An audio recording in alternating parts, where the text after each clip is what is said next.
Percent already आगे चल रहे हैं। कहीं आप लोग अननेसेसरली उनको डाल के गुमराह होके किसी के बातों में आके गलती मत कीजिए, फिर से बीजेपी को जीतने मत दीजिए, ये मेरा गुजारिश है। मैं इतना कहते हुए रुखसत लेता हूं। సోదరులారా, మీ అందరికి నేను చెప్పేది ఒకటే, ముఖ్యంగా యువకులు ఆవేశంలో ఓటు వేయకుండా ఎన్నికల సందర్భంలో కూడా నేను చెప్పినా ప్రజాస్వామ్య పరిణతితో ఆలోచించి విజ్ఞతతో ఆలోచించి ఎవరు గెలిస్తే మంచిది, ఈ రాష్ట్ర భవిష్యత్తు ఎవరి చేతుల్లో ఉంటే మంచిది, అన్ని విషయాలు మీరు కూలంకషంగా చర్చించి బ్రహ్మాండంగా బీఆర్ఎస్ అభ్యర్థులను గెలిపించాలని చెప్పి నేను మనవి చేస్తా ఉన్నా. నేను కూడా హిందువునే, నేను హిందువుని కాదని కాదు, కానీ తెలంగాణ రాష్ట్రంలో ఉన్నటువంటి యావత్తు ప్రజల ఆత్మ బంధువు కేసీఆర్. ఏ ఒక్క వర్గానికో కాదు, తెలంగాణలో ఉన్న అందరు ప్రజలు బాగుపడాలి, అన్ని వర్గాలు మంచిగా ఉండాలి, హిందూ ముస్లిం బాయి బాయి ఉండాలి, అందరం కలిసి బతకాలి. దానిలోనే గొప్పతనం ఉంటుంది, దానిలోనే బలం ఉంటుంది. కానీ ప్రజలను విడదీసి చీలదీసి మత విద్వేషాలు రెచ్చగొడితే వచ్చేదేమి ఉండదు. మీ ఎంపీ నోరు తెరిస్తే ఎటువంటి మాటలు ఉంటాయో మీకు తెలుసు, ఎంత గందరగోళం ఉంటుందో మీకు తెలుసు. ఇలా నరేంద్ర మోడీని నేను అన్ని విషయాలలో వ్యతిరేకించిన కాబట్టి నా బిడ్డ కవితను కూడా అరెస్ట్ చేసి జైల్లో పెట్టినారు. అయినా నేను భయపడను, కాంప్రమైజ్ గాను.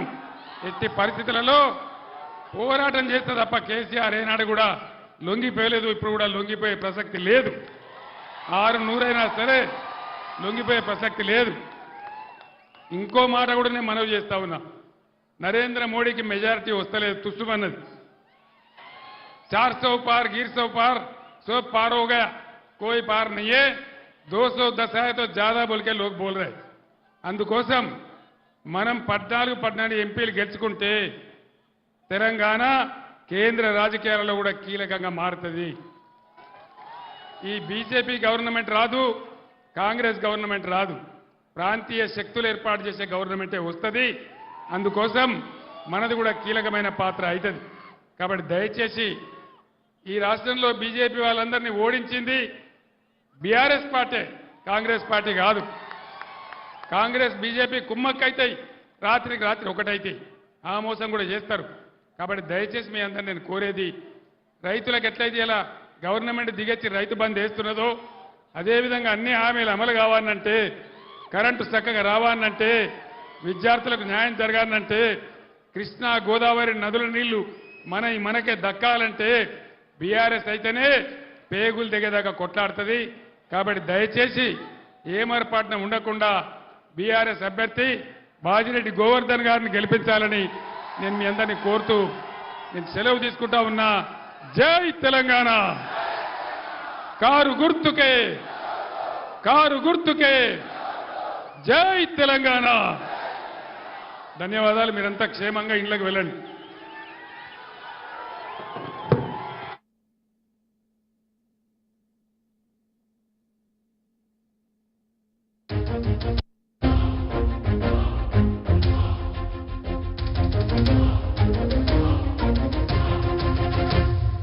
అల్లాడిన పొలాలు అడుగంటిన జలాలు, అల్లాడిన పొలాలు అడుగంటిన జలాలు, గొల్లుమంటూ గోసరిల్లె రైతు గోస చూసినాడు. అదిగదిగదిగో బయలెల్లినాడుగా మన కేసీఆర్ సారు పేదోళ్ళ తోడుగా.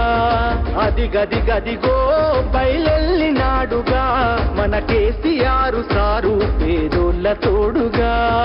70 ఏళ్ళ శిఖరం పెప్పులిలా గర్జిస్తూ అదిగదిగదిగో బయలెల్లినాడుగా మన కేసీఆర్ సారు పేదోళ్ళ తోడుగా.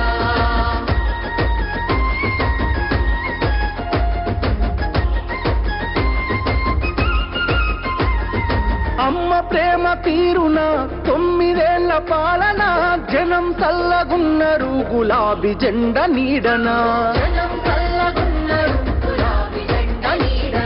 కంటికి రెప్పోలే కేసీఆర్ కాపుగాసెనా, కూలినాలి పేద జనం తలెత్తుకొని బతికెనా.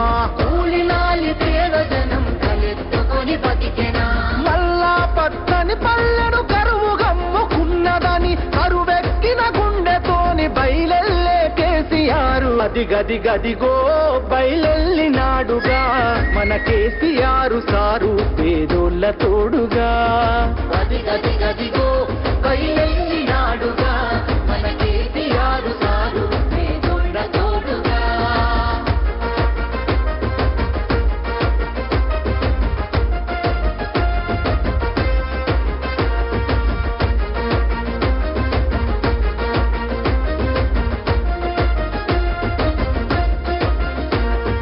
మట్టి తల్లి చెర విముక్తి కొరకు జన్మనెత్తినోడు కళ్ళ ముందె తల్లి తల్లడిల్లుతుంటే తట్టుకోడు కళ్ళ ముందె తల్లి తల్లడిల్లుతుంటే తట్టుకోడు తెలంగాణ కొరకు సారు తెగించి కొట్లాడినోడు తెర్లు చేస్తానంటే పోరు చెయ్యకుండా ఊరుకోడు తెర్లు చేస్తానంటే పోరు చెయ్యకుండా అరర తిరులను మాయం చేసే కరువుల ముంచేటి ఈ సర్కారుకు సవాలి తిరి సమర శంఖమూదినాడు అది గది గదిగో కైలెల్లి